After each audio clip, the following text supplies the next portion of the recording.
자, 오늘 보실 성경 말씀은 계속해서 로마서 오늘 3장이죠. 3장 1절로 4절 말씀 되겠습니다. 그런즉 유대인의 나음이 무엇이며 할례의 유익이 무엇이냐? 범사에 많으니 우선은 그들이 하나님의 말씀을 맡았음이니라. 어떤 자들이 믿지 아니하였으면 어찌하리요? 그 믿지 아니함이 하나님의 믿으심을 패하겠느냐? 그럴 수 없느니라. 사람은 다 거짓되되 오직 하나님은 참되시다 할지어다. 기록된 바 주께서 주의 말씀에 의롭다함을 얻으시고 판단 받으실 때에 이기려 하심이라 함과 같으니라. 아멘.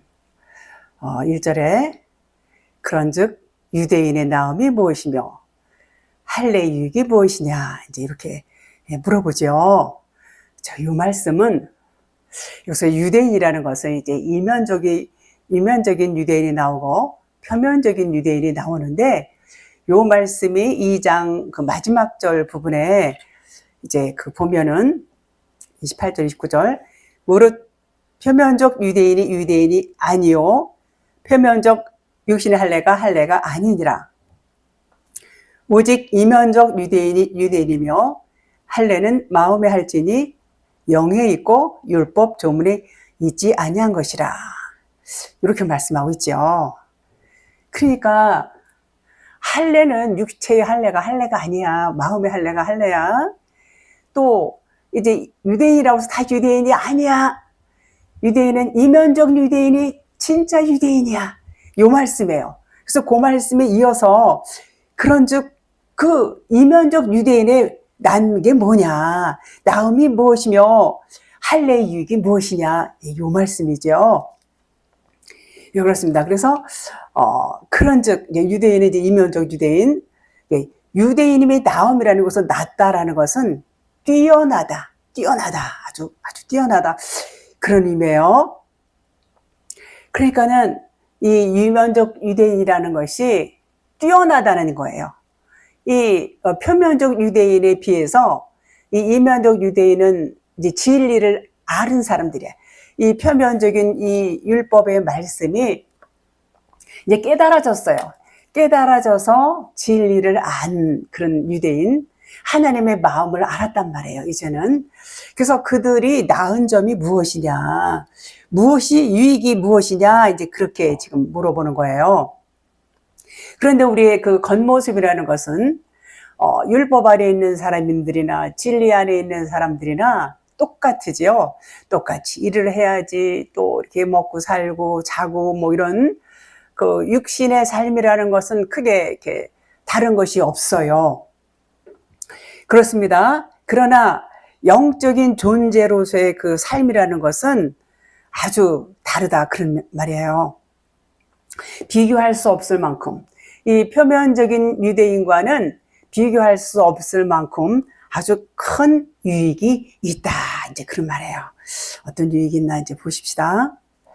표면적 유대인은 표면적으로만 하나님을 알아요. 아시다시피 표면적으로만 하나님을 안다는 것은 교리적으로, 신학적으로, 이 성경 이 지식적으로 아는 것도 물론 중요하죠. 그렇게만 알지 이 속안에 풀어진 진리의 말씀을 모르는 자들, 이것을 표면적 유대인이다 그래요.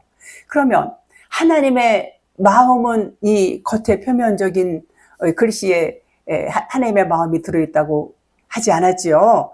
하나님의 마음을 아는 것이 하나님을 아는 것인데 하나님의 마음은 이 까만 글씨 이렇게 말씀하고 있는 써져 있는 글씨가 전부 비유로 되어 있다고 그랬죠.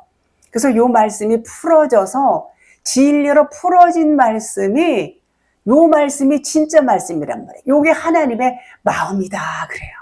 그래서 말씀도 이 까만 글씨는 이 겉의 말씀을 율법이라고 그러고 예수님 말씀이다 이렇게 말해요. 그러나 예수님 말씀이 있고 그리스도의 말씀이 있어요. 예수님 말씀이지만 예수님 말씀을 비유로 하셨어요. 비유로 하셨다는 것은 진짜가 따로 있다는 거예요. 그래서 그 진짜의 말씀이 그리스도의 말씀이에요. 그래서 풀어진 말씀. 이 율법이 이 써져 있는 예수님 말씀이 풀어지면 그 안에 진리가 들어있어요. 그래서 그 진리를 깨달은 자들이 이면적 유대인이다 그래요.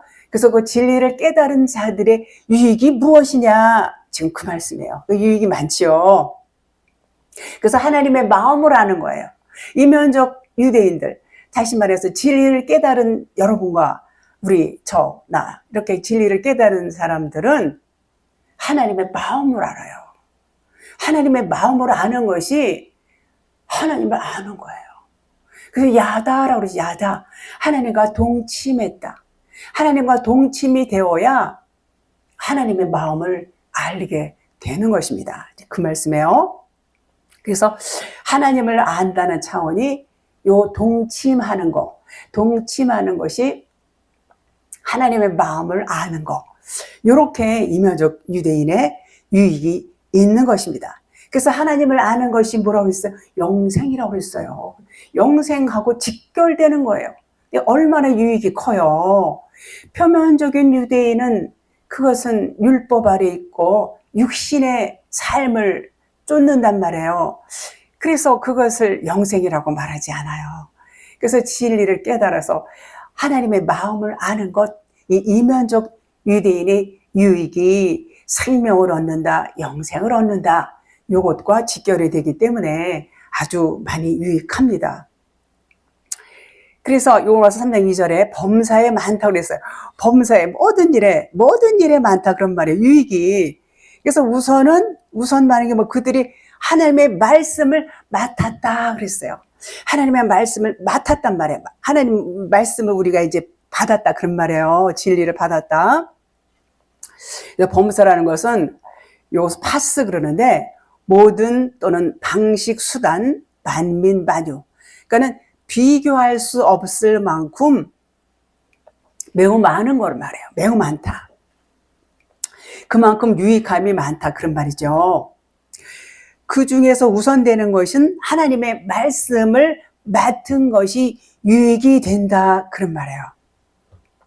유익이 되는 것, 표면적 유대인보다 더 뛰어난 것이 하나가 있어요. 근데 그것이 뭐냐면 하나님의 말씀을 맡았다.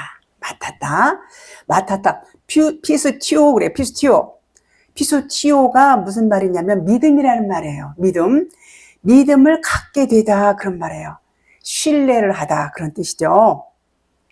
자, 그들의 하나님 데오스, 이스라엘의 유일신, 여기서 말씀을 그들의 이스라엘의 여기서 말씀을 로기온 그래요. 로기온으로 되어 있어요. 로기온은 로고스는 잘 아시죠? 로고스에서 온 단어가 로기온이에요. 로고스라는 것은 이제 이 말씀을 우리는 로고스 말씀 그렇게 말해요. 그런데 이 로고스 말씀 안에는 표면이 있어요. 글씨 표면에 로고스 말씀이 있고 요 로고스 말씀 안에는 보이지 않는 진리의 말씀이 들어있어요. 그래서 요 로고스 안에는 표면의 겉의 말씀과 이면의 속의 말씀이 같이 들어있다. 이렇게 이제 말씀을 드리는데 여기서 로기온이라는 것은 그냥 계시된 말씀, 신비의 말씀, 이게 소관의 말씀이다. 그런 말이에요. 그래서 그들이 첫 번째로 유일하게 우두머리격이 되듯이 첫 번째 유익한 것이 뭐냐면 하나님의 계시된 말씀을 믿음으로 받았다, 취했다 그런 말이에요. 그게 유익이다 그런 말이에요. 더 큰 유익이 있을까요? 큰 유익이에요. 우리가 마음의 할례를 이제 이들은 마음의 할례를 받은 자들이에요. 육체가 할례가 아니라고 그랬죠. 마음의 할례가 할례라 그랬어요. 그래서 이들이 마음의 할례를 받고 진리를 잘 이제 들으니까 계시로 이제 열린 거예요. 마음의 할례를 받는다 그러면은 계시가 열려요. 그래서 이들이 영의 귀가 열리고 이제 영의 눈이 이제 열렸어요. 그래서 로고스 속에 감춰진 레마로 듣는다. 그것이 로기온이다. 유일한 말씀을 받았다. 로기온. 그런 말이에요. 그래서 그 비밀이 밝혀진 말씀. 비밀. 이 말씀 안에, 이 로고스 말씀 안에 비밀이 감춰 있어요. 그 비밀이 밝혀졌어요. 그 비밀이 밝혀진 말씀을 듣고 있다. 그런 말이에요.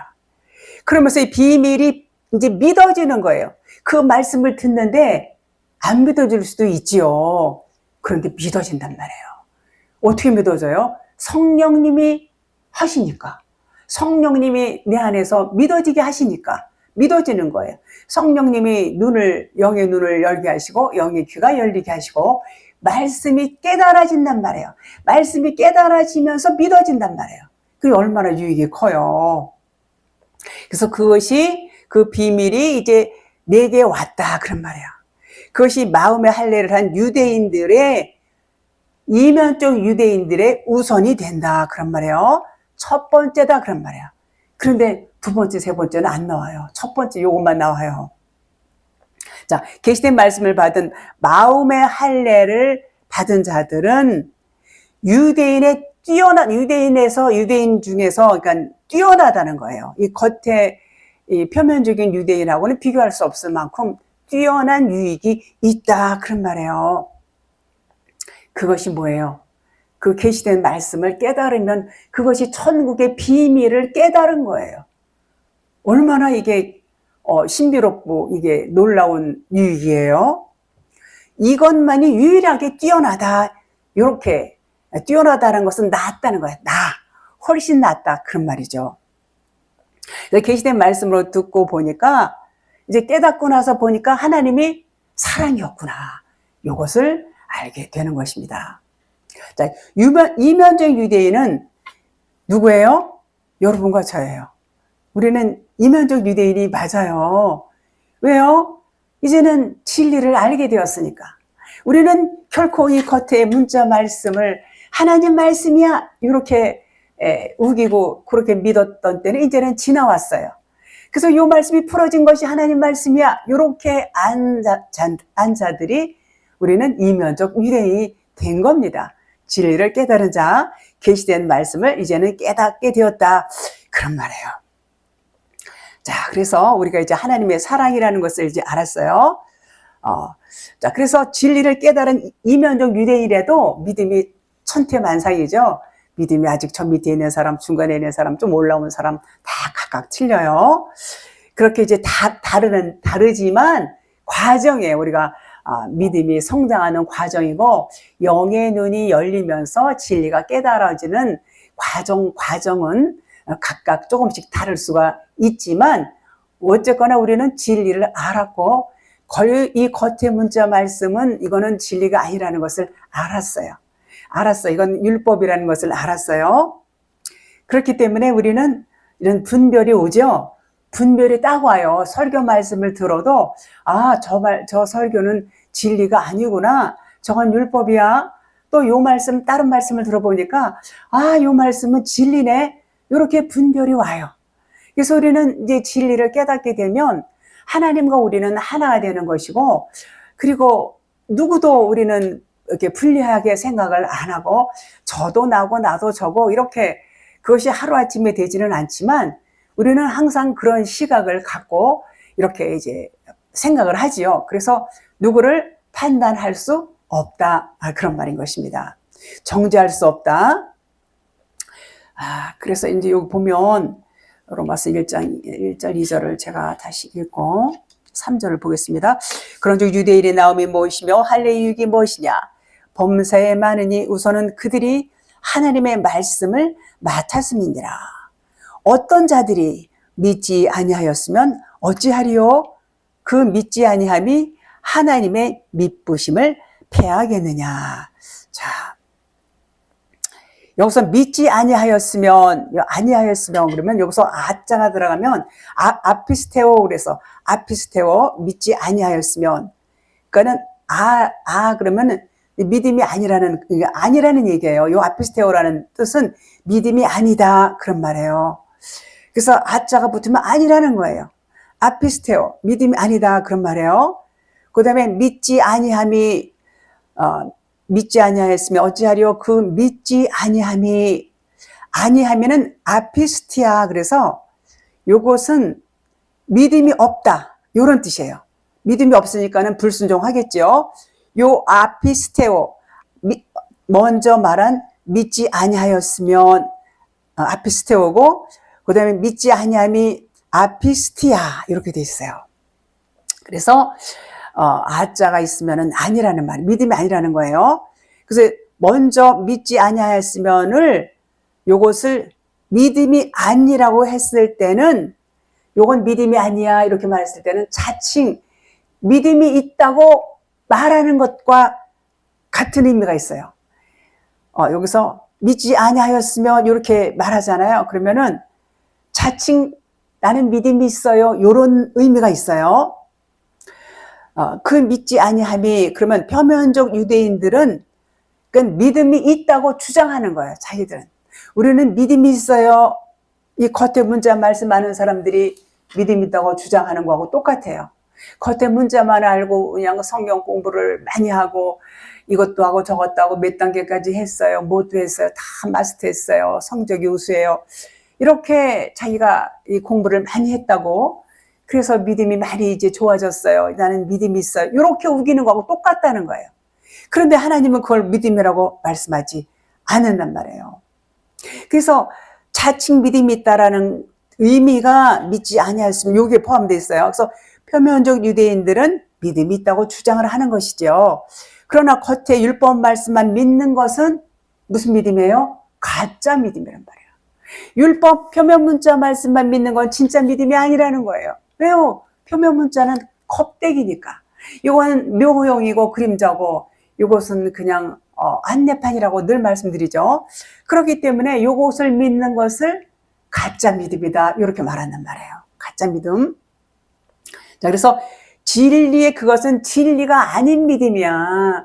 껍데기는 진리가 아니고 속이 진리죠. 그러니까 겉의 믿음만 갖고는 그것을 진리라고 말하지 않아. 그거는 진짜 믿음이 아니야, 이런 말씀인 것입니다. 믿음이 없는 거예요. 그래서 율법 말씀만 믿는 것은 가짜 믿음, 진리가 그 속에 없다는 거예요. 진리가 없으니까 모르는 것이고, 모르니까 믿지 않는다, 그런 말이에요. 알아야 믿죠. 모르는 거 어떻게 믿어요? 그러니까 모르는 거 믿는 거는 그러니까 가짜 믿음이다, 그런 말이에요. 겉에 것만 믿고 속의 것을 못 믿는 거. 그러니까 육체 할례를 주장하고 믿음이 있다고 생각을 했지만, 하나님은 그것을 보고 그거는 믿음이 아니야, 믿음이 없는 거야, 그렇게 말씀하시는 거예요. 겉에 것만 믿고 속의 것을 못 믿는 거. 이제 그러다가 어느 순간에 이제 하나님이 이제 진리의 빛을 비춰주거나 그러시면 깨달을 때가 와요. 깨달을 때가 오면은, 나의 믿음이 이거 믿음이 아니었네. 그때 그것을 깨닫기 전에는 그냥 자기가 믿음이 좋은 줄 알아요. 좋은 줄 알고 아주 믿음 있는 큰 직분도 갖고 있고, 열심히 충성도 하고 봉사도 헌신하고 선교하고 다 하죠. 그러니까 나는 믿음이 좋다고 그러고 생각을 하고, 자칭 또 주변에서 목사님들이나 누가 아무개 집사, 아무개 권사는 아주 믿음이 좋아서 이렇게 헌신도 잘하고 봉사도 잘해, 봉사도 잘해요, 이렇게 말씀하니까 정말 나는 믿음이 좋은 사람으로 그렇게 착각을 한단 말이에요. 근데 그 믿음이 진짜면 얼마나 좋겠어요. 그 믿음은 진짜 믿음이 아니야, 지금 그런 말씀을 하시는 것입니다. 자, 그래서 그것을 깨달아요. 이제 그것을 깨달아 이제 진리의 빛이 비춰지면은 비로소 이제 깨닫게 돼요. 깨닫게 되면은 이제 나는 믿음이 없네요. 내가 이것을 여직 몰랐어요. 하나님, 나의 믿음 없음을 도와주세요. 나는 정말 믿음이 없는 그런 삶을 살았네요. 요걸 깨달으면, 이게 겉의 문자 말씀이 이거는 진짜가 아니구나를 깨닫잖아요. 요 깨달으면 네가 이제 알았구나. 네가 이제 그것이 가짜 믿음인 것을 알았어. 그러면 하나님이 이제 인정을 해주시는 거야. 네가 이제는 진짜 믿음을 갖게 되었어. 이렇게 인정을 해 주시는 겁니다. 그래서 그것을 고백하는 것이 중요해요. 믿음의 고백이에요. 나를 도와주세요. 나는 믿음이 없어요. 하나님, 나에게 믿음을 주세요. 이 고백이 필요한 것입니다. 그래서 성장을 해요. 그래서 표면적인 유대인이 표면적 유대인이 이제는 이면적 유대인으로 믿음이 성장하면서 자기 믿음이 가짜였구나 라는 것을 고백하는 거예요. 믿음의 고백이 되는 거예요. 이제 그 말씀이 3절 뒷부분에 나와 있어요. 3절에 믿지 아니하며 하나님의 믿으심을 패하겠느냐. 그러면 이제는 그 믿음은 가짜였거나 믿음을 고백을 하면 그것이 믿지 아니하며 하나님의 믿으심을 패하겠느냐. 이 말씀이 뭐냐면 하나님이 갖고 계신 그 믿음은 내가 믿음이 없다라고 할 때에 나는 믿음이 없어요 라고 할 때에 그분이 증명을 받는 거예요. 하나님은 증명을 받으셔야 돼요. 그러니까 내가 표면적 유대인에서 이면적인 유대인으로 이제는 성장이 되는 거죠. 바뀌게 되죠. 이렇게 이제 넘어가는 과정이에요. 그러니까 내가 지금까지 알던 그 믿음은 허상이었구나. 이건 진짜 믿음이 아니었어. 요걸 깨달아요. 요걸 깨달으면 비로소 하나님의 믿음으로 세워진다. 그런 말이에요. 그러니까 지금까지 내 안에 진리가 없었구나. 이제 고백이 나와요. 아, 이건 진리가 아니었네. 나는 지금까지 이것을 진리로 믿고 이제 믿음 생활을 했지만 이 겉의 문자 말씀은 진리가 아니었네. 요걸 이제 깨달아요. 그러면 그것이 하나님의 믿음이 그러니까 믿음이 패하지 않는다. 그런 말이에요. 하나님의 믿으심이 믿음이 패하지 않는다. 그런 말이에요. 피스티스 믿으심이 피스티스 하나님의 믿음이 패하지 않는다. 그런 말이죠. 요 반대로 표면적 유대인들이 나는 믿음이 있어요. 나는 믿음이 좋아요. 라고 자부하면서 살게 되면 하나님은 진짜 믿음을 이제 만나기가 너는 그것은 진짜 믿음이 아니야. 이렇게 말씀하세요.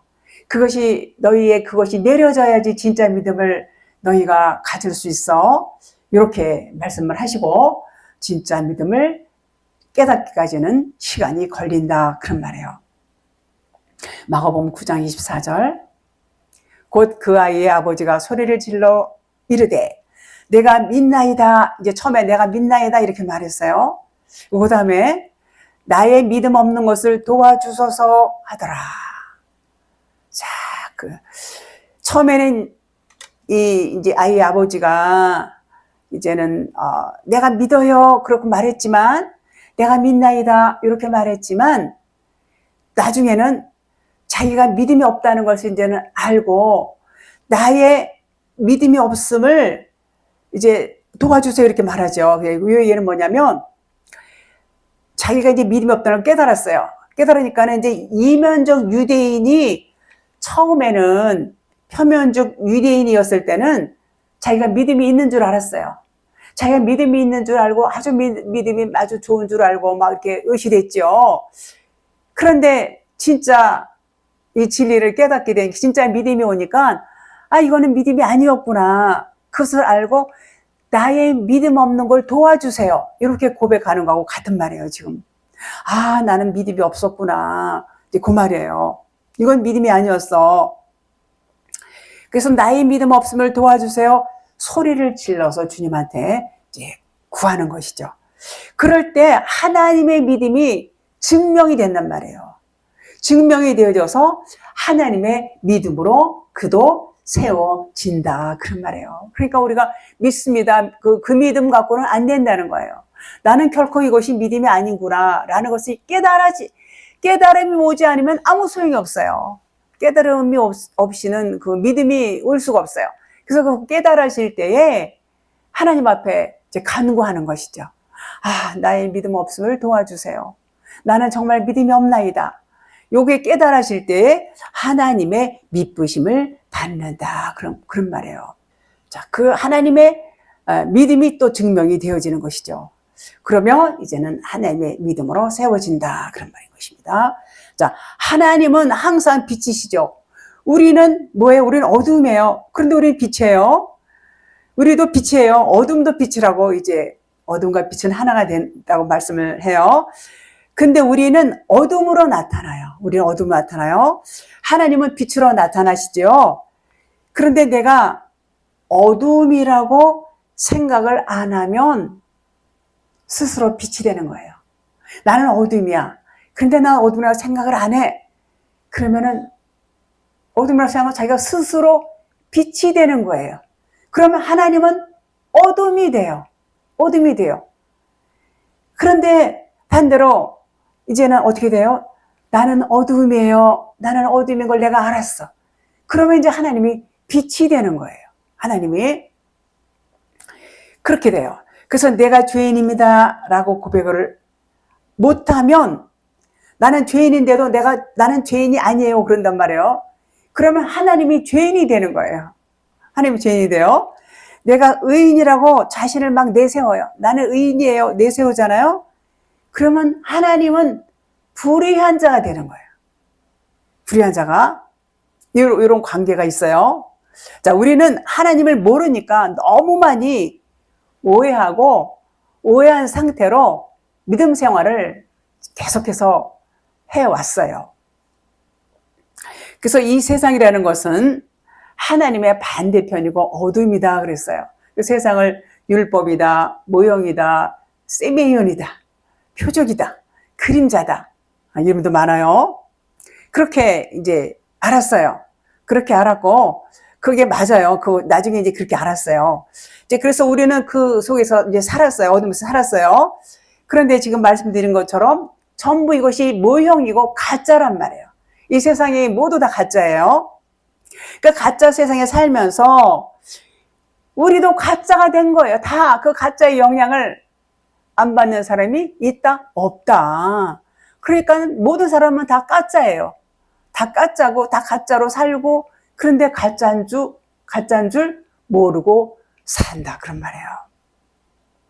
그러면 그것이 뭐냐면 가짜로 벽돌을 쌓고 벽돌 집을 짓고 사는 것과 같다 그런 말이에요. 그것을 율법 성전이라고 그래요. 율법 성전 지난번에도 말씀을 드렸죠. 율법 성전을 짓고 살았다 그런 말이죠. 예루살렘 성전과 같은 거예요. 그것처럼 내 안에 가짜 벽돌로 생명 없는 것으로 계속해서 성을 쌓고 살아왔어요. 그래서 그것을 겉성전을 갖고 모든 것을 판단하고 주장하고 그리고 아주 자기 의를 쌓고 그러고 살았단 말이에요. 그러니까 하나님은 뭐라고 그러셨어요? 그 성전을 헐라 그랬어요. 성전을 헐라. 그거 헐어야 돼요. 허는 것이 뭐냐면 진리를 찾는 거예요. 그 성전을 헐지 않으면 결코 진리를 찾을 수가 없어요.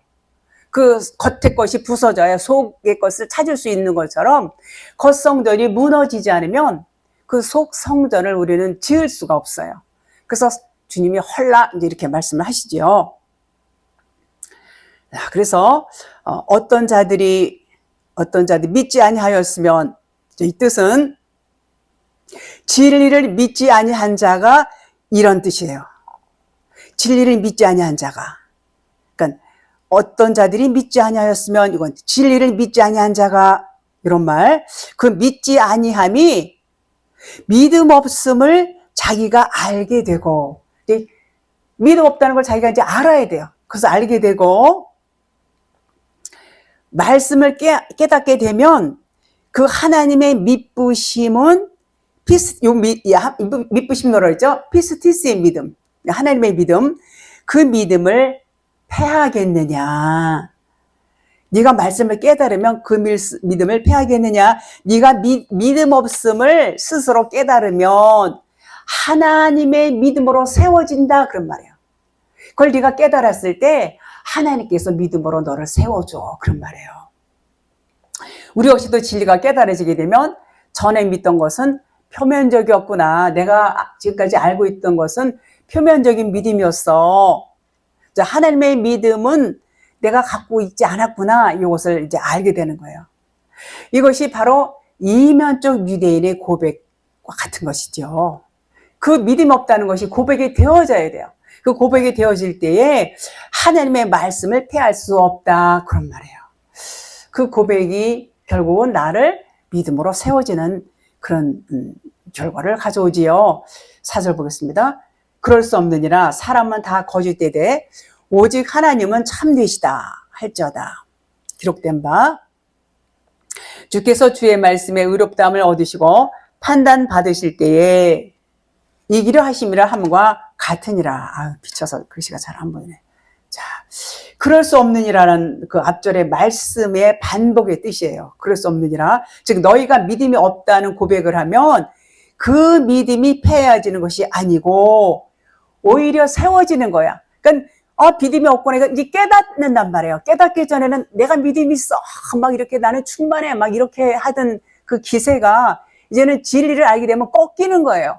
꺾이게 되면 아이고 내가 믿음이 없었네. 내가 모르고 이건 믿음이 아닌데 이걸 믿음인 줄 알고 살았네. 이걸 깨닫는단 말이에요.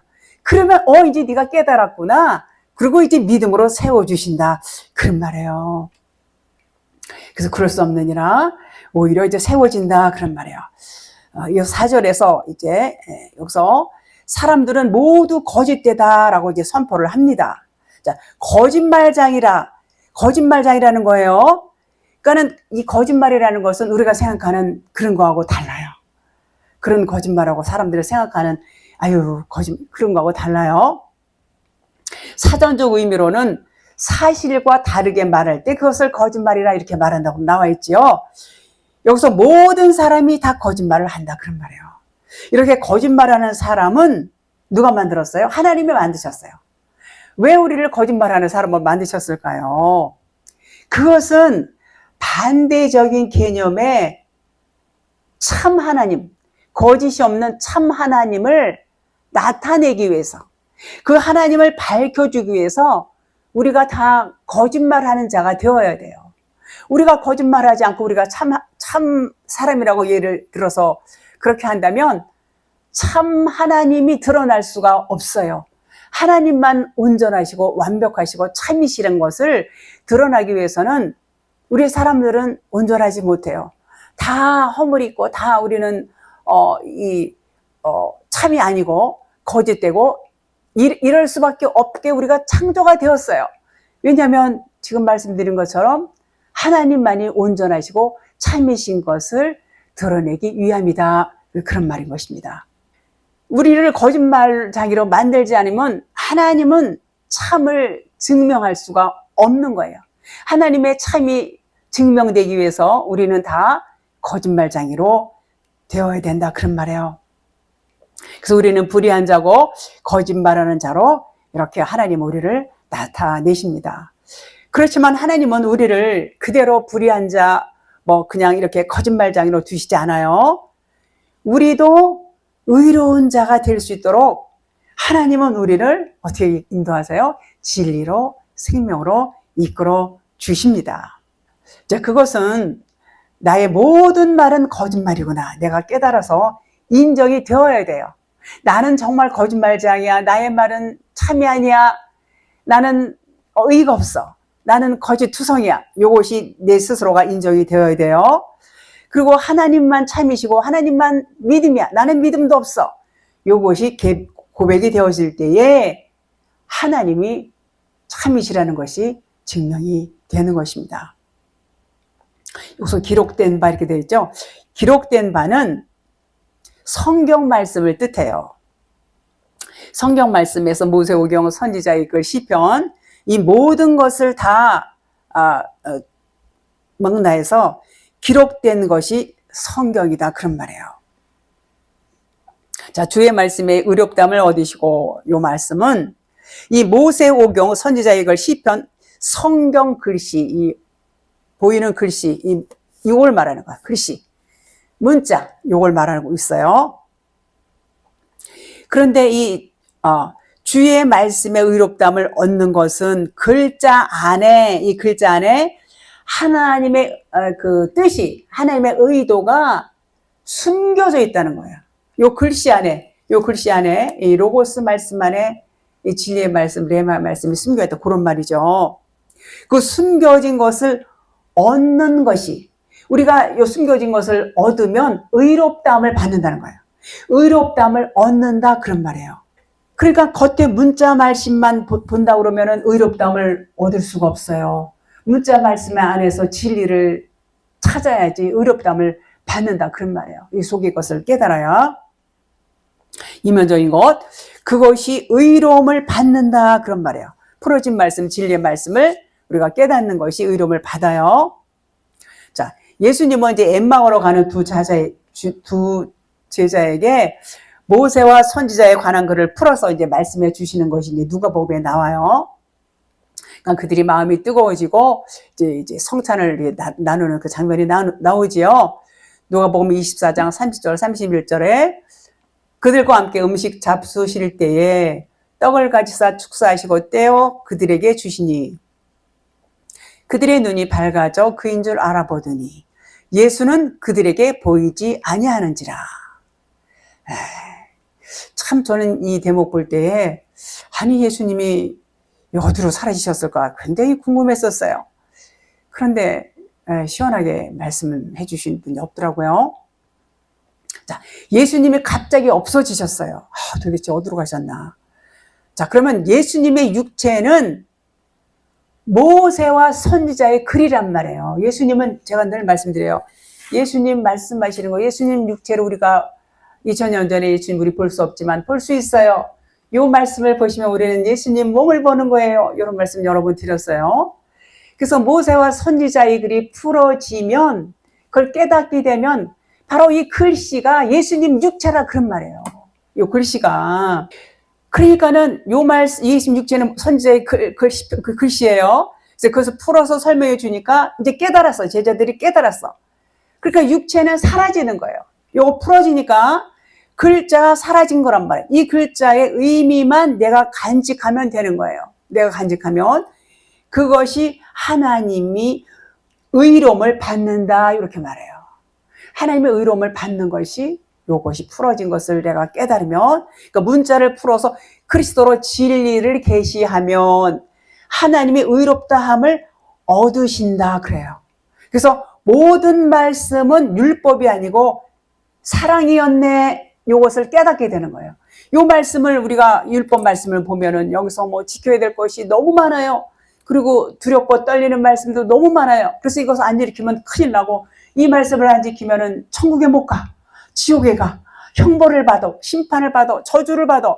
막 이런 대목들이 많이 나오면은 아주 하나님은 두려운 하나님이 이렇게 저주하는 하나님으로 그 사랑의 하나님을 오해한단 말이에요. 그런데 이제 진리가 깨달아지니까 하나님은 사랑의 하나님이구나. 요것을 깨달았다 그런 말이에요. 누가요?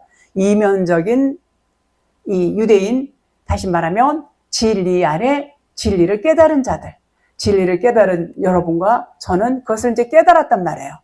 그러니 이것이 얼마나 비교할 수 없이 큰 유익이잖아요. 이것은 엄청난 유익이에요. 이면적 유대인이. 그렇습니다. 그러면 하나님이 이제 모든 말씀이 율법이 아니고 사랑이었구나 이걸 깨달아지게 되면 하나님이 의롭다함을 얻으신다 그런 말이에요. 자, 4절 뒤에 판단받으실 때에 이기려 하심이라. 이것은 십자가 사건 잘 아시죠? 십자가에서 예수님이 이제 심판을 받는 거예요. 십자가 죽으심은 곧 심판이에요. 요한복음 16장 11절. 심판의 대열함은 이 세상 임금이 심판을 받았습니다. 자, 세상 임금이 누굴까요? 세상 임금 여러 번 말씀드렸죠. 여러분이고 저예요. 우리는 다 세상 임금이에요. 세상에서 내가 왕이에요. 내가 제일 잘났어요. 내 마음대로 해요. 모든 걸 다 내 마음대로 해요.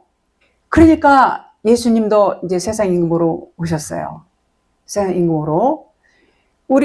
우리가 전부 육신의 생각을 하고 육신적으로 이렇게 살고 육신을 입고 이렇게 살잖아요. 이제 이게 우리 세상 임금인데, 그러니까는 우리와 똑같은 모습으로 예수님이 이제 오실 수밖에 없어요. 예수님이 육신을 입고 이제 세상 임금으로 오셔서 이런 것들이 예수님이 대표로 오셔서 이제는 세상 임금의 모델로 십자가에서 죽어주시는 거예요. 예수님은 죽어주시는 거예요. 모델로 오셨어요. 예수님이 죽어주시지 않으면 우리는 죽을 수가 없어요. 그래서 예수님 뭐라고 하셨어요? 그걸 보여주시면서 너희도 내가 죽는 것처럼 이와 같이 죽어야 너희들이 살 수 있어. 너희들이 살 수 있는 길은 죽는 방법이야. 죽어야 돼. 이것을 가르치셨어요. 그래서 십자가에서 죽으셨단 말이에요. 요것이 뭐냐면 주께서 판단 받으실 때에 요 말이 그 말씀이에요. 십자가에서 죽으시는 거 판단 받으실 때에. 그러니까 우리가 성경 66권 문자 말씀을 풀어서 이 이면의 뜻 진리를 취하게 되는 것이 무슨 의미냐면 요 의미는 우리가 이제 요 말씀을 이제 율법 말씀을 이제 진리로 깨달았단 말이야. 그러면 이 문자 말씀이 판단을 받는 거예요. 이 문자 말 판단을 받는다 그렇게 말해요. 그러니까 문자 말씀 입장에서는 심판을 받는 거예요. 얘는 심판을 받는 거예요. 문자 말씀이 심판 받아야 돼요. 심판 받아야 진리가 드러나죠. 자, 우리가 세상을 바라볼 때에 진리 차원에서 보게 된다면 진리의 눈으로 봐요. 우리가 세상 바라보고 진리의 눈으로 보는 게 뭐예요? 아, 이거는 진짜가 아니지. 이거는 세미윤이야. 이거는 표적이야. 이거는 비유야. 이거는 그림자야. 이건 모형이야. 이렇게 보면은 세상이 나한테, 여러분한테 심판을 받는다 그런 말이에요. 그러니까 세상 입장에서는 안 좋죠. 아, 내가 심판을 세상 입장에서는 안 좋아요. 세상을 심판하는 거예요. 그래서 그 세상은 여러분에게, 저에게 심판을 받는다 그런 거예요. 심판을 받는 거예요. 심판을. 자, 4절 뒤에 판단 받으실 때는 요것은 뭐냐면 겉의 것이 무너질 때에는 그런 말이에요. 세상 관점이 무너질 때 이런 말이에요. 그러면 내 육신의 기준, 육신의 그 사고방식, 세상적인 기준, 가치관, 이런 육신의 가치관 이런 것이 영으로, 영적인 시각으로 바뀐단 말이에요. 바뀌면 겉의 것이 판단을 받는, 겉의 것이 뭐예요? 이 겉에 보여지는 것, 율법적인 것이 판단을 받는다 그런 거예요. 육신적인 것. 이거 판단받으면 좋죠. 판단받는 나는 곧 심판을 받는 거예요. 이거 판단받는 것이 좋아요. 이 심판을 받아야 돼요. 그래서 이기려 하심이라는 것은 예수님이 십자가에 죽으시니까 그리스도 진리로 부활하시니, 십자가 죽으시니까는 그리스도로 성령 부활하셨어요. 부활하시면 이게 뭐냐면 진리가 육체를 이긴다 그런 말이에요. 진리가 당연히 이겨야죠. 진리가 육체를 이긴다.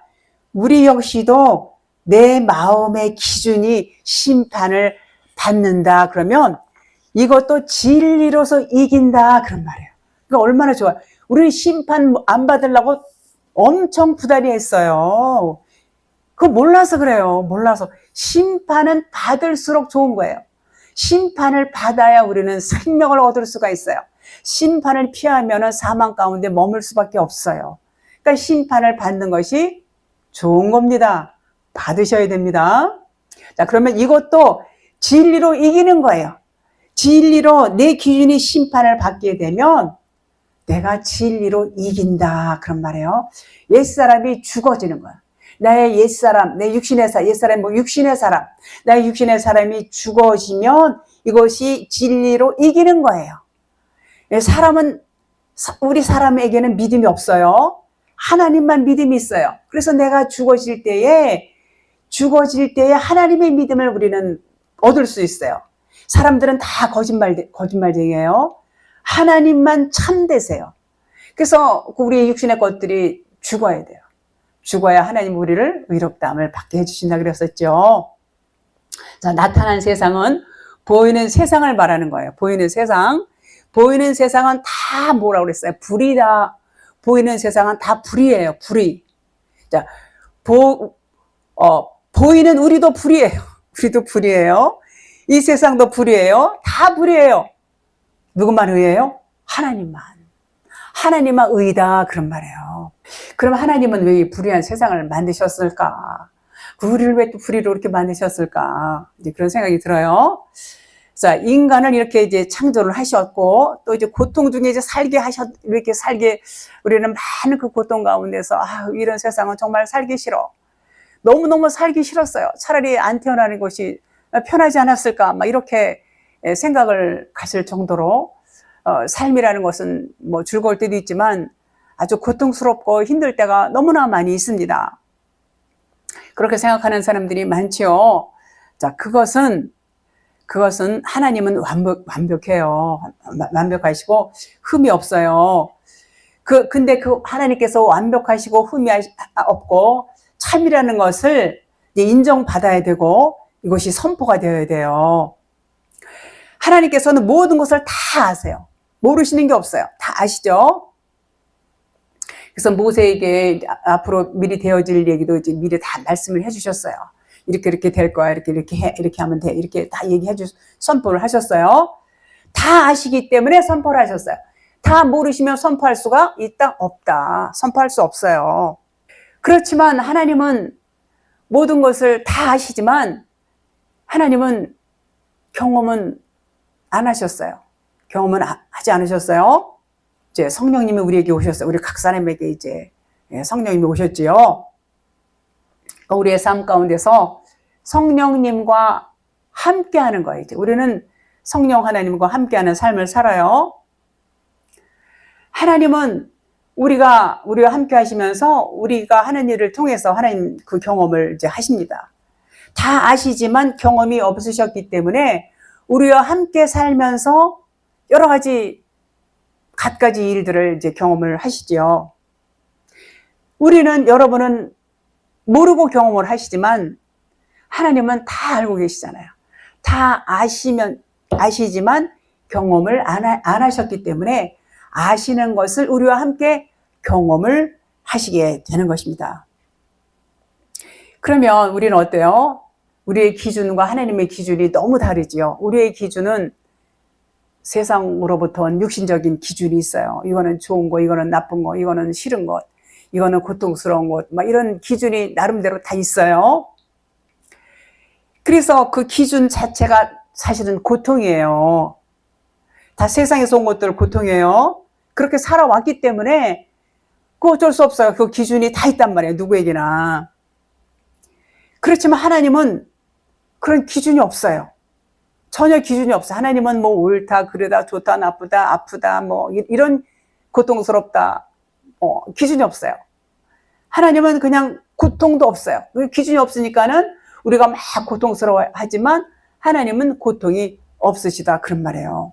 그래서 역시 하나님께서 우리에게 세상을 주신 것도 하나님만이 완벽하고 흠이 없으신 분이라는 것을 증명받기 위해서 하나님은 그걸 증명받기를 원하세요. 그러니까 세상에서 이 세상의 것이 다 가짜라는 것을 우리가 알아야 되고 우리도 가짜라는 것을 알아야 돼요. 우리 생각 이런 거 전부 가짜라는 것을. 그래서 하나님이 가짜를 주셨어요. 하나님만이 진짜라는 것을 드러내시기 위해서는 하나님이 외에 다른 것들은 다 가짜일 수밖에 없어요. 아무리 자기는 뭐 양심적이고 뭐 거짓말도 안 하고 뭐 아주 그냥 그렇게 한다 할지라도 인간은 완벽할 수가 없어요. 그래서 다 가짜란 말이에요. 다 거짓말쟁이란 말이에요. 사람들 거짓말하는 사람, 한 번도 거짓말 안 한 사람이 있으면 나와보라고 그래요. 없어요. 다 거짓말 때때로 하고 살아요. 하나님이 이렇게 만들었어요. 그러나 정직해야죠. 거짓말 하는 얘기가 아니라. 자, 그래서 하나님께서 우리에게 세상을 주신 것은 하나님만이 완벽하고 흠이 없는 분이라는 것을 증명하기 위해서, 증명받기 위해서 하나님이 그걸 받으시려고 해요. 그래서 이 세상에 가짜를 주셨어요. 근데 가짜가 또 거기서 선과 악을 또 나눠요. 하나님은 그렇게 생각 안 해요. 우리는 혹시 내가 잘못하면 하나님께서 우리에게 벌을 주시면 어떡하지? 이 걱정을 해요. 또 반대로 또 잘하고 이제 충성하면 아유 하나님이 나를 상을 주실 거야. 모든 일이 잘 풀릴 거야. 내가 이렇게 하나님 앞에 내가 교회에서 봉사도 많이 하고 뭐 헌신도 많이 하고 선교도 많이 했으니까 하나님이 나를 복을 주실 거야. 이런 생각을 해요, 안 해요? 한단 말이에요. 막 그런 말을 해요. 그리고 막 내가 이렇게 했더니 하나님이 이렇게 복을 주셔서 이렇게 우리 가정이 잘 되고 우리 자식들이 잘 되고 막 또 간증을 또 합니다. 그렇게 알고 그렇게 믿고 살아요. 그런데 하나님은 그런 수준이 아니에요. 하나님의 수준은 그런 육신의 차원이 아니다 그런 말이에요. 하나님께서는 우리에게 그 하나님의 사랑을 깨닫게 해주시기 위해서 이 가짜 세상을 주신 것입니다. 그러나 나의 기준, 세상적인 것 또는 육신적인 것, 이런 율법적인 그런 기준이 있는 한 하나님의 사랑은 작동하지 않습니다. 그 기준이 내려져야 돼요. 전부 이 기준들이 뭐예요? 겉에 거예요. 전부 율법적인 거. 이 껍데기란 말이에요. 그 육신의 생각들, 이것이 죽어야 되는 거예요. 하나님은 계속 그 말씀을 하세요. 이 겉의 것은, 이거는 그림자, 모형, 표적, 이거 다 죽어 없어야 돼. 이 겉의 성전을 헐라 내가 3일에 지으리라. 진리의 성전을 짓는 것이 하나님이 원하시는 것이지, 그러니까 겉의 것을 계속 헐라는 그런 말씀을 아주 반복적으로 하고 계세요. 그 나의 기준이 무너져야 돼요. 그래야 그리스도가 나의 머리가 되는 거예요. 그분이 나의 머리가 되어야 내가 그리스도인으로서 그분과 연합이 되어서 하나로 사는 거예요. 그분이 나의 머리로 산다, 그런 말이에요. 그러면 그때 하나님의 사랑을 알게 되는 거예요. 그리스도의 영이 내 안에 오셔서 나의 머리가 돼서 나를 주관하시고 나의 모든 것을 나는 그분의 몸, 그분은 나의 머리, 생각이라든가 말이라든가 이런 것들을 그분이 주장하실 때에 그분과 하나가 되잖아요. 그러면 그것이 하나님의 사랑을 깨닫게 된다, 그런 말이에요. 에베소 4장 15절. 오직 사랑 안에서 참된 것을 하여 범사에 그에게까지 자라라. 그는 머리니 곧 그리스도라. 그분은 머리예요. 우리의 머리예요. 그래서 우리가 그분의 머리로까지 자라야 돼. 그리스도의 장성한 분량에까지 우리가 자라야 된다, 그런 말이에요. 우리 믿음이 자라야 된다, 그런 말이에요. 그러니까 우리가 자라기 위해서는 세상으로부터 온 육신적인 것들을 다 버려야 된다는 얘기예요. 지금 말씀드린 거. 그것을 버리지 않고는 자랄 수가 없어요. 그것을 다 버리라는 거예요. 세상 가치관, 기준이 벗겨져야, 그래야 마음의 할례를 받기까지, 마음의 할례를 받게 되고, 그러니까 세상을 보고 나를 볼 때에 나는 비진리야 라는 것을 알아야 돼요. 이 세상도 비진리야. 이것을 깨닫고 이제는 이것들이 벗겨지는 것이 그리스도와 연합이 되고, 그것이 곧 하나님이 나의 머리가 되는 거예요. 그 하나님만이 이제는 사랑이라구나, 하나님만이 사랑이야, 하나님만이 진리야 라는 것을 깨닫게 되는 것입니다.